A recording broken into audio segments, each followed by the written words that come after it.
այս պահին բևեռը այն ուժն է, որ հայկական հարցի արդարացի լուծման այս պահին միայնակ դրոշակակիրն է մնացել։ Ինչ վերաբերվում է Նիկոլ Փաշինյանի ասած խաղաղությանը, նա խաղաղությունը դա անվտանգության հետևանքն է, ոչ թե դրա փոխարինողը։ Կեղծ է ինչ առումով, որովհետև եւ ինքը եւ մնացած ամբողջ քաղաքական ներկապնակը իրականում կեղծ թեզեր են առաջ բերում, անվտանգային լղոզված ձևակերպումներ են տալիս։ Բևեռը հենց այն ուժն է, որ ռեալ ռազմաքաղաքական հավասարակշռություն է առաջարկում Հայաստանին, առաջարկելով ԱՄՆ ոչ ՆԱՏՕ անդամ հիմնական դաշնակցի կարգավիճակ, որը որ մեզ համար, մեր անվտանգության համար նոր պատուհաններ կբացի,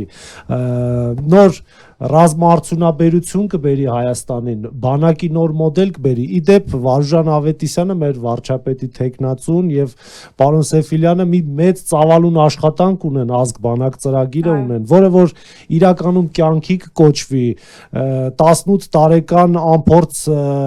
երիտասարդները առաջնագծում չեն լինի, կլինեն պրոֆեսիոնալները,